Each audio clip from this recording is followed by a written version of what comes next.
Minisforum has refreshed their Neptune series. This is now the HX77G, it's called. So they replaced the Ryzen 9, the 6900HX, with now the Ryzen 7, the 7735HS. It still has the 8 cores, 16 threads. The maximum turbo is 4.75 gigahertz.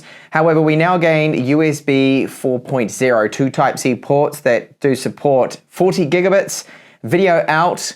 We've got two PCIe 4.0 slots in this too. One is our boot drive, which is 512 gigabytes with this model they sent out to me in exchange for this review with 32 gigabytes of RAM at 4,800 megahertz. But the key selling point of this model is it does have a dedicated GPU, and that is the Radeon RX 6600M, and it can get up to about 85 watts that I've seen. Gaming performance very good if you just stick to 1080p, as you'll see in this video. So this is what is included. We have our power cable. There's a warning in there not to remove the heatsink, and that's because they have liquid metal on this. I'm not going to touch it at all because I don't in my videos. I want to retain exactly how it is out of the factory. And there's just a little user guide here too that's included. We've got our stand, so that's part of it. This is the base right here. And then they include two lots of sets of screws for that base. And finally, the power supply. This is quite a large one because we've got the GPU and, well, the CPU itself too. It's quite powerful, can pull quite a bit of wattage. So it's up to 262 watts, this power supply. Oh, and I almost missed it. We do get a HDMI cable. So you can see this model is a bit of a beast compared to what I'm normally used to from Minisforum. Have a look here at the UM790. You can see the size difference, so that's how much bigger it really is. But that's because it's got the dedicated GPU in here. It makes all the difference too with our graphics performance because it's got the RX 6600M. So here at the top, plenty of cooling. It looks exactly like the HX99 model I did review from them too as well. So the build quality is reasonably good. It's not bad. They've got some accents with like carbon fiber on them. If it's really carbon fiber, I just think it's a lookalike there. Don't think it might not actually be. So looking at the back here, we have a 2.5 gigabit LAN port here, the USB type A 3.2 Gen 2. That's the only one of the Gen 2s you get for the full size. These are Gen 1s, USB 3.2s, and then two USB 4s, two HDMI 2.1. So that is 4K we can get out of this at 144 hertz. You can even get 8K out of the two USB 4 ports. They do support data, that's 40 gigabits per second. And with these here, they now enable us to then have 4 displays at 4K 60. This is our power in plug right there. And you see there's more ventilation. You can see the cooling fins inside there. And up the front here, we've got separate audio jacks, another USB 3.2, this is Gen 1, Type-C Gen 1 there too as well. So the fast ports, the important ones, are on the rear. So here I'd just be hooking up a wireless mouse and keyboard combo into that. Power button with status LED. And along the bottom here, you can see we just have this texture and two rubber feet. So you can prop it up on the rubber feet here and just lie it flat, or you can have it upright if you want to use that stand that they do include. I actually just prefer lying it flat. So it does come, my version here, with 32 gigabytes of RAM, and I do have the Ryzen 7. It's the 7735HS, so the maximum turbo is 4.75 gigahertz, 8 threads, 16 cores. Now, to gain access to the internals, if you wanted to, say, upgrade the RAM or change the SSD, that's PCIe 4 that I have here, 512 gigabytes worth. Well, you need to lift up and remove here. We don't have to remove them completely, but just move them up a little bit, lift them up a little bit on the corners to get access to the 4 screws. So there's one here, there's another right here, and it's the same with the other side. So you need to just remove those, and then this bottom panel can come off.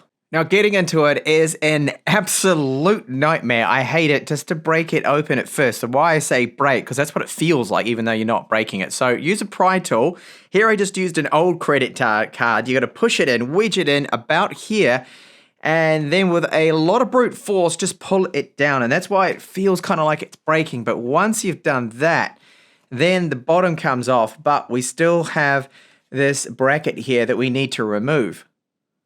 All right, so that was very easy to lift off, and you'll see that we have 2 SODIMM slots right here, so DDR5 and they've got heat sinks on them. So this is really good to see that they've done this to stop that RAM from overheating, because I did discover that was a bit of an issue on some other mini PCs I've been reviewing that run the new Ryzen 7s and the 7000 series.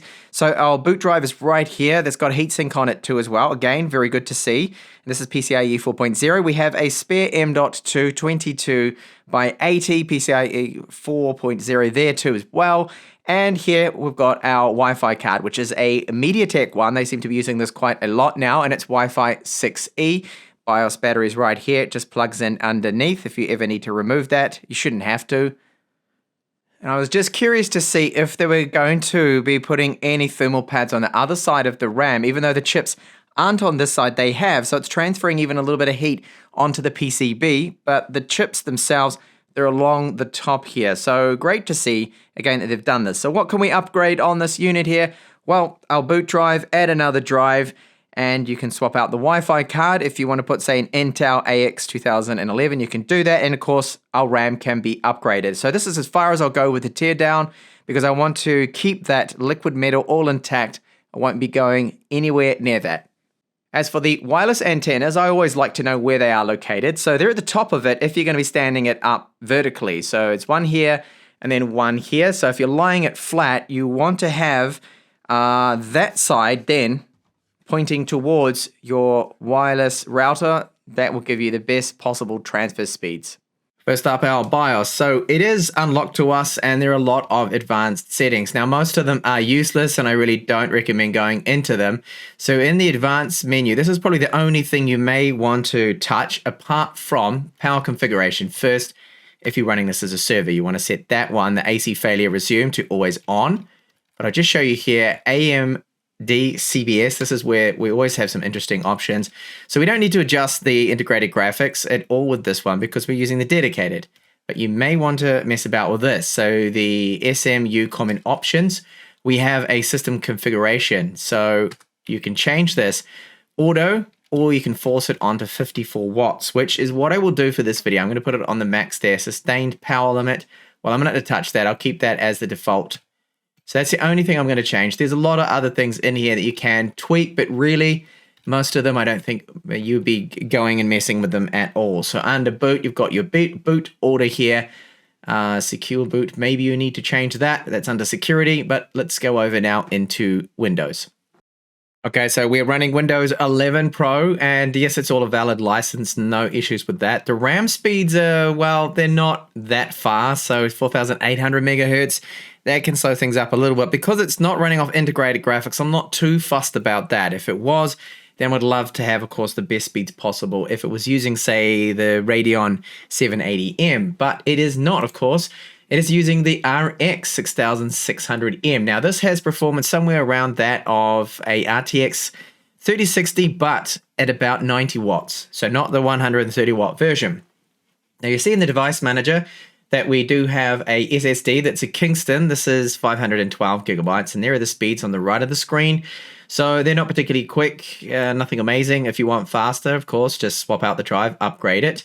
Wi-Fi card here, so it is the RZ608, and this is Wi-Fi 6E. MediaTek as mentioned, and you'll see that we do have our APU listed there. Well, cores as 16. Well, 16 threads, 8 cores, 4.75 gigahertz is the maximum turbo with this. And it's at currently 54 watts. So that's looking all good. The spec of this, not bad at all. Now, the graphics, that RX 6600 does have 8 gigabytes of DDR6 RAM. And decoding video, so just do a very quick test here. Really good.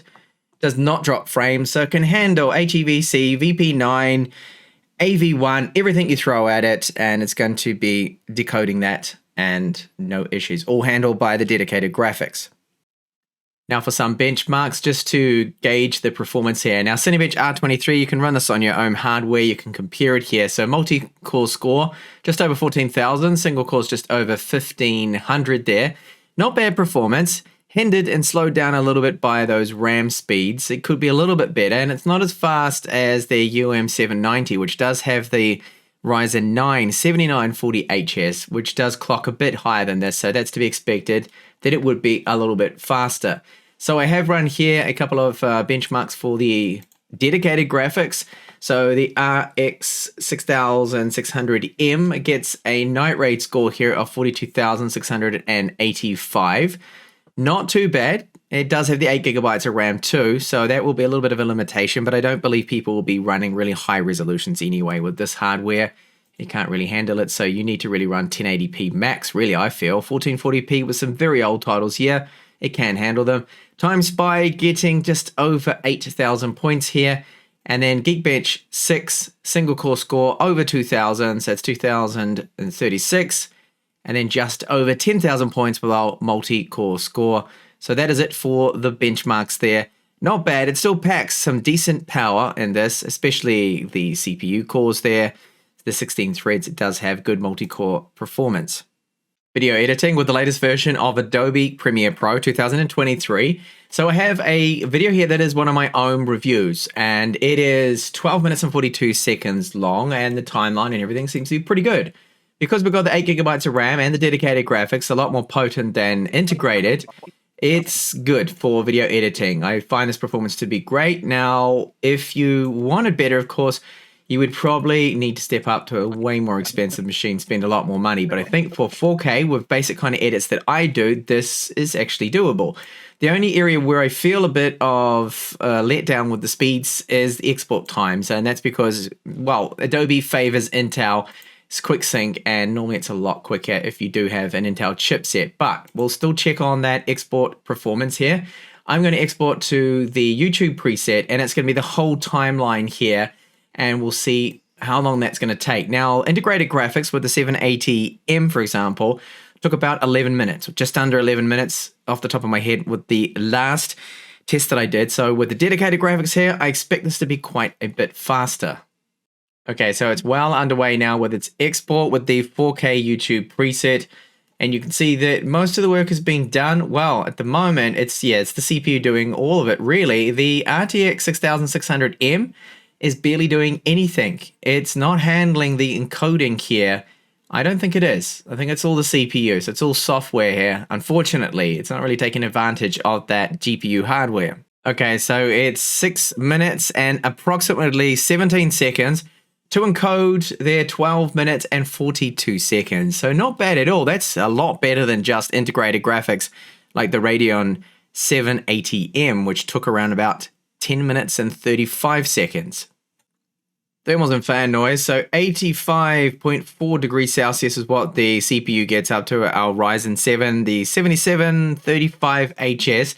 That's okay. Do remember I did set it to 54 watts, but it's actually pulling 65. Wow, just shy of 65 there.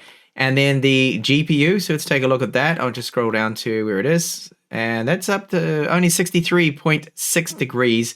So that's very good. And it pulls, well, about 64 watts. That's it maximum from that GPU. It's not super high powered or anything. What about the fan noise? It's very good. It's only when you game, push the GPU hard, will you hear it. So both GPU and CPU being pushed hard. I will give you a fan sample of it now. And this is what you can expect. It's not bad. It's not like a high pitch annoying noise or anything like that. And again, it's only really when you game, you do hear this noise.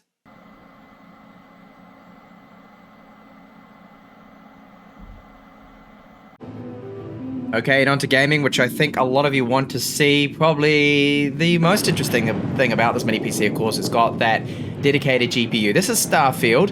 Now, I've got it on the low settings, the low preset. The only thing I did change is this, which is the render resolution scale. I set it to 75% instead of 50. 50 just looks like garbage, but this is a lot better. So we have a frame rate that's, I think, very good, considering this is just a 6600M that we've got. It's not super potent or anything like that, but we've got the 8 gigabytes of dedicated RAM, so it handles 1080p just fine.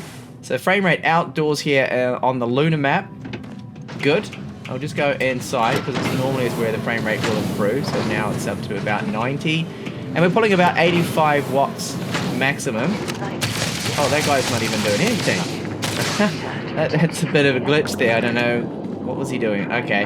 But anyway, good performance here indoors. So Starfield, yes, playable, 1080p, low settings. You can tweak it up a little bit, but I think this is the sweet spot here, just to keep it at about 75 with that render resolution and 1080p. Don't go above that and you're going to have a great experience. The Witcher 3 now, and this is with the new patch, that 4.0 patch, which was 32 or 35 gigabytes. It was huge. So this is 1080p low preset, and the performance is very good, over 100 frames per second. And I've got a few bandits to chop up here, which literally will be chopping them up, you'll see. Yeah, cutting them in half. But really good. So what did that drop under 100 frames per second? I was busy chopping them up. Bit of slice and dice there, but no, very good performance here. So there's a lot to render this area of the map with all the shadows from the lights, from those bonfires, NPCs around. So faring very good here. Great gaming performance on the HX77G at 1080p. And lastly, GTA 5 looking very good. This is normal settings. And I've got the pedestrian and the view distance and all that set in the middle. Whoa, there's some frame bits for some reason. I don't know what is going on there. That should not be happening. Apart from that, it's looking good. Very good. Getting well over 150 frames per second at 1080p. Now you can even increase the resolution. You can play this game at 1440p, even 4K. 4K, it's going to be able to run it. It's an old title, a light engine. It's really not struggling at all with this, which is what I had come to expect out of the 6600M here. And finally, ending on a somewhat good note here, that is that Linux support on this is looking very good. So I've got Linux Manjaro that I'm running with the open source drivers. Everything is working. So wireless, Bluetooth, Thunderbolt, well, with the video out via Type-C is working. That's what I'm currently using to record this. And that is great. So Linux is going to run just fine on this unit here. So recapping here, the gaming performance, as you saw, I think is decent. It's good for 1080p if you just stick to low settings 1080p. Now older titles like GTA 5, yes, you can run it 1440p, 4K, and even try high settings. So you can tweak and just test out what's going to work for you, of course, and what frame rates you want. So the video editing performance, very good. It's a little bit, definitely a lot faster actually than integrated graphics if you're on the Radeon 780M with say the UM790 from Minisforum. This performs a lot better, but it's a bigger, bulky unit. Now, the cons of the device here are the price tag. My configuration is approximately 760 euros. That's quite pricey considering the performance you do get. Yes, it's a bump up from the previous models, but only slightly. And I would say go for the previous model, the Ryzen 9, the 6900HX version, but it's sold out. I think they've sold out of all of the older models. So this is the replacement. This is the newer one that we do have. And I really would have liked Minisforum to use the 6800M, would have been even better, but perhaps maybe it generates a little bit too much heat. Thermals could possibly be an issue, but they weren't with this unit. So the thermals are good, they check out. Fan noise, yes, when you game, you're going to hear it from the sample that I did give you, which is the trade-off you have with that performance and the bulky size. Another con is there's no VESA mounting bracket for this. Now you can use that stand that I showed you to prop it up. I actually just prefer to lie it flat like that, which is fine for the cooling because the heat's going out either side, but there's no way to mount this on the back of a TV or a monitor setup because there is no mounting bracket there for it. It's not included in the box, unfortunately. So that's the minor thing there. But for 1080p gaming, good performance. I'd just love to see that price come down a little bit. You can buy a bare bones version if you already do have your DDR5 RAM and a boot drive. That's all it does need. You've got the Wi-Fi card is already in there, that Wi-Fi 6. So thanks a lot for watching my review here of the Minisforum HX77G.